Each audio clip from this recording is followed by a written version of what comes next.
Sinabi po ni Secretary Boying Remulla ng Department of Justice na nakikipagtulungan ang kanyang kagawaran sa ICC para protektahan ng mga witnesses sa kasong crimes against humanity ni Pangulong Duterte.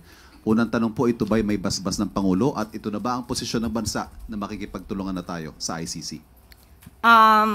Parang sa ating pagkakadinig ay tutulungan ng DOJ ang mga witnesses para makapag-testify, para mabigyan ng hustisya ang dapat na mabigyan ng hustisya.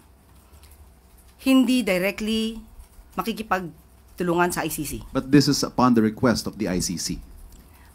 Still, ang tutulungan po natin ay ang kapwa nating Pilipino na nangangailangan ng tulong para mabigyan sila ng hustisya. At yan din naman po ang sinasabi ng Commission on Human Rights at ating kausap. Ito po ang kanilang mensahe. The CHR, as constitutionally mandated, has always made its services readily available to the extent possible to all victims, regardless of circumstances and status, in its pursuit of justice and accountability for alleged violations of human rights, whether local or abroad, with assistance of relevant government agencies if necessary.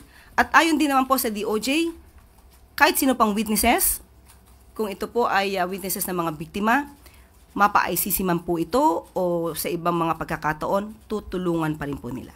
Going back to my original question, may basbas ho ito ng Pangulo? Yun po ay, yun din naman po ang gusto ng Pangulo, mabigyan ng hustisya ang dapat na mabigyan ng hustisya. One final point. Isn't this a departure from the previous statements of the President that we will not cooperate with the ICC in any way, shape, or form? Because at least from how it looks, it's definitely cooperation in a way, shape, or form. It can be said that it is indirectly cooperating with the ICC, but the primary intention of the government is to help the victims and the witnesses of the victims to get the justice they need. So hindi pa rin po tayo nakikipagtulungan sa ICC? Yes, directly hindi po. Salamat po. Follow-up lang. Pero napapag-usapan po ba o may nabanggit po ba si Presidente about dun sa muling pagsaba ng Pilipinas sa Rome Statute? Kino-consider na po ba yan ngayon? Or at least nasasama ba sa discussion? Wala po. Sa ngayon, wala po talaga. Kapag ka po siguro nakabigyan kami ng pagkakataon ng Pangulo na mabanggit ko to ng mas malaliman, tignan natin kung ano yung kanyang magiging reaction. As of now, it's a foreign policy. Wala pa po talaga. Thank you. Sabi po ni Attorney Conti, they'd rather be protected by the ICC, referring to the witnesses po rather than the Philippine government. Parang nawawala po yung tiwala nila sa Philippine government dun sa kanyang statement. Siguro po sa kanyang, mahirap po magsalita kung anong po ang kanya nasa damdamin at nasa kanyang isipan. Siguro, I'd rather not comment to the reaction of Attorney Conti. You said there's a circulating document in the Senate alleging that there's billions of pork barrel in the 2025 national budget. SB Cheese neither confirmed nor denied this. And for example, Bulacan has 12 billion pesos and Sorsogon has 9 billion. Ano po ang masasabi ng para sa usapin ng pork barrel na ito? Wala pong nakakarating sa amin na ganyang balita. Ngayon ko, on my part, ngayon ko lang din po nadinig ang ganyang sinasabi niyong papel na nagsisirculate. Yes. Wala pong nakakarating sa atin. At hindi po ito nagiging issue sa palasyo. So, sorry, we deny that. Thank you po. Thank you, Ivy. Next question, Eden Santos, Net25. Yusek, tanong ko lang po, bakit po kaya hindi natuloy si Pangulong Ferdinand Marcos Jr.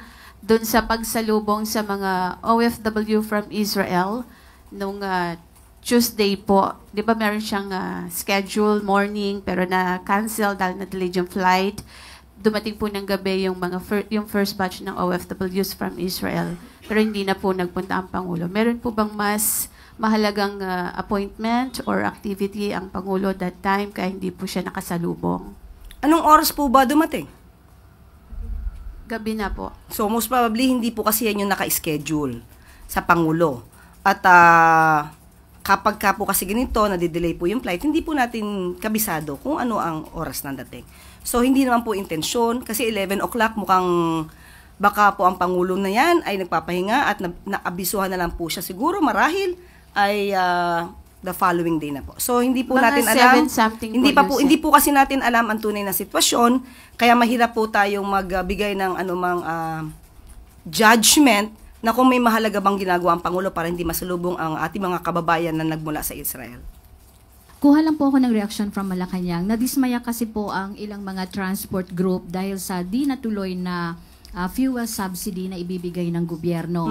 Ayon sa grupong Manibela, ramdam ng mga drivers and operators ang second tranche ng fuel price hike na nakatakda this week. So ano pong mga remedyo siguro pwedeng gawin dito, Yusek? Thank you. Alam naman natin na ang Pangulo, kapakanan din ng mga PUV drivers, ng operators, ng mga transport groups, ang isa sa mga inuuna niya.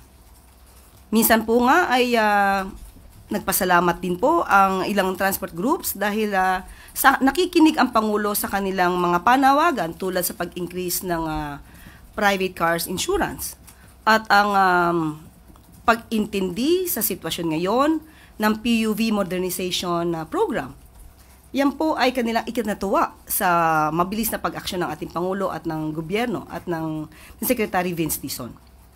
May mga pagkakataon po siguro na ganitong klaseng sitwasyon ay hindi po agad makakapag-decide ang Pangulo dahil depende po ito sa nagiging sitwasyon sa kasalukuyan. Pero patuloy pong nagmo-monitor ang pamahalaan kung ano ba ang nangyayari sa issue sa Israel at Iran. Sa kasalukuyan po kasi ay kung di po tayo nagkakamali, umaabot lamang po sa 65 to 68 US dollars per barrel ang presyo ng crudo. World market. Global market price. So, hindi po agad ito matitrigger. Pero tandaan po natin kung anong po ang maitutulong sa kakayanan at naaayon sa batas natin at sa rules, hindi naman po ito ipagkakait ng pamahalaan. Apo. Maraming salamat. And next question, Alvin Baltasar, Radyo Pilipinas. Yusek, happy birthday po. Thank you. The other day po, sinagot ni Vice President Sara yung pagkakatag sa kanya as pro-China, stating that she is not for any country at all. Sabi niya, we need to maintain and level up our relations with all countries, hindi lang sa China. Reaction po dito ng Palasyo. Ang Pangulo po taas noo at ipinagmamalaki na siya ay pro-Philippines. Sinabi niya na he will not yield even an inch of our territory. Ang tunay na Pilipino umaawit ng lupang hinirang na may dangal. Sinasambit ang mga katagang ang mamatay ng dahil sa iyo.